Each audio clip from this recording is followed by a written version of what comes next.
হিন্দুদের ঘরে যে বাচ্চা জন্মেছে সে মুসলিম হয়ে জন্মেছে।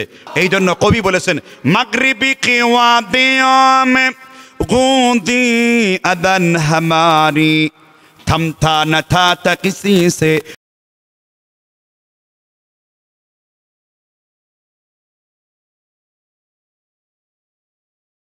আবু দাউদের হাদিস 1344 নম্বর হাদিস সহিহ, হাসান লিদাতিহি আলবানী, আমার উস্তাদ আল্লামা শেখ জুবাইর আলী জাই হাফিজুল হাদিস, তিনিও হাদিসটিকে সহিহ বলেছেন। ফাতওয়া ইলমিয়া 4th খণ্ড 130 নম্বর পৃষ্ঠা। কিরকম? নবী সাল্লাল্লাহু আলাইহি ওয়াসাল্লাম বলেছেন, কুল্লু মাউলুদিন ইউওয়ালাদু আলাল ফিতরাহ, প্রত্যেকটা সন্তান ইসলাম নিয়ে জন্মগ্রহণ করে। আবার বলছি, কুল্লু মাউলুদিন, কুল্লু মুদাফ, মাউলুদিন মুদাফুন ইলাইহি, কুল্লু মাউলুদিন ইউওয়ালাদু আলাল ফিতরাহ, প্রত্যেকটা সন্তান ইসলামের উপরে জন্মগ্রহণ করে। হিন্দুদের ঘরে যে বাচ্চা জন্মেছে সে মুসলিম হয়ে জন্মেছে। বালেগ হওয়ার পূর্বে যদি সে মারা যায়, সে বিনা হিসেবে জান্নাত যাবে, অন্তত আরাফের ময়দানে যাবে এবং পরবর্তীতে জান্নাতের হুরদের সঙ্গী হবে। সুবহানাল্লাহ বলেন। কেননা আল্লাহ আকল তৈরি করার পরে তার উপরে আল্লাহ তাআলা আযাব দেন। ওয়ামা কুল্না মুআযযিবিনা হাত্তা নাবআসা রাসূলা, আল্লাহ কোনো কওমকে নবী আম্বিয়া রাসূল না পাঠিয়ে সেই কওমকে কখনো আযাব দেওয়া হয় না। ইবনে মাজাতে এসেছে, জিবরাইল বললেন, হে আল্লাহর রাসূল, আল্লাহ সিদ্ধান্ত নিয়েছেন আজকে আপনাকে এইভাবে উঠিয়ে ধরবো। কেন? কারণ আপনার চোখ যত দূর পর্যন্ত যাবে তত দূর পর্যন্ত ইসলাম পৌঁছে যাবে। আপনার আল্লাহ রাসূলের চোখ এই হাজির পুকুর এই এলাকা পর্যন্ত পৌঁছে, এই ডেকের চালা পর্যন্ত পৌঁছেছে, ইসলাম এই জায়গায় পৌঁছেছে। সুবহানাল্লাহ বলেন। এই জন্য কবি বলেছেন, মাগরিবি কি ওয়াদিয়া মে গূঁদি আদান হামারি থমথা না থা কিসি সে সায়াল রওয়া হামারা। ইসলামের এমন এক আজান, সুদূর মক্কা থেকে শুরু করে নিয়ে আজানের এই শব্দ ইটালির সিসিল বন্দর পর্যন্ত আল্লাহ রাসূলের কল্যাণে, আল্লাহ ইসলামের কল্যাণে ইসলামের আওয়াজ আল্লাহ বুলন্দ করে দিয়েছেন। ঠিক না বেঠিক জোরে বলে। এই জন্য আমি যে পয়েন্টে ছিলাম, প্রত্যেকটা বাচ্চা কিসের উপর জন্মগ্রহণ করে? জোরে বলেন, কিসের উপর জন্মগ্রহণ করে?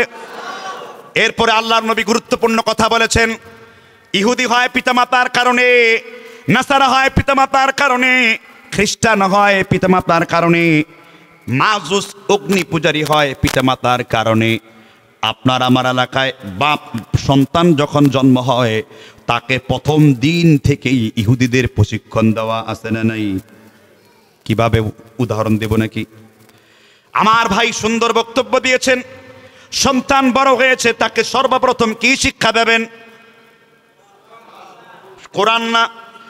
সন্তান বড় হয়েছে, সর্বপ্রথম দ্বীনের ইলম শিক্ষা দেবেন। কেন? আল্লাহর নবী বলেছেন, আবু দাউদের হাদিস, নাসাই শরীফের হাদিস, মুসান্নাফে আবি শায়বার 1030 নম্বর বাব হলো কিতাবুল ইলম, জিলদে আউয়াল 1ম নম্বর খণ্ডে আল্লাহর নবী বলেছেন, ইন্না মিন আশরাতিস সাআ, কিয়ামতের পূর্বে ইরফাউল ইলমু, আল্লাহ জ্ঞানগুলোকে উঠিয়ে নেবেন, ইয়াজবুতাল জাহলু, মূর্খতা বৃদ্ধি পাবেন। এই জ্ঞানগুলো উঠানোর মানে হলো উলামায়ে কেরাম 3টা ব্যাখ্যা করেছেন।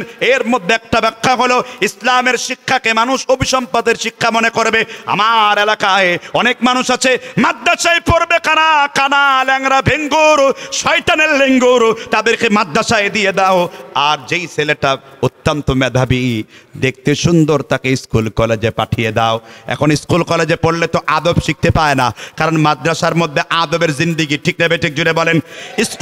স্কুলে তোমার সন্তান পা বাড়ালে জান্নাতুল ফেরদাউসের ওয়াদা নাই, কিন্তু তোমার ছেলে যদি কোরআন শেখার জন্য, হাদিস শেখার জন্য, ফিকহ শেখার জন্য, মাসআলা শেখার জন্য, আদব শেখার জন্য, মসজিদের আদবি জিন্দিগি শেখার জন্য একটা পাকে যখন আল্লাহর রাস্তায় ইলম শেখার জন্য বাড়িয়ে দেয়, আল্লাহর রাসূল বলেছেন তার স্থান জান্নাতুল ফেরদাউসে লিখে দেওয়া হয়।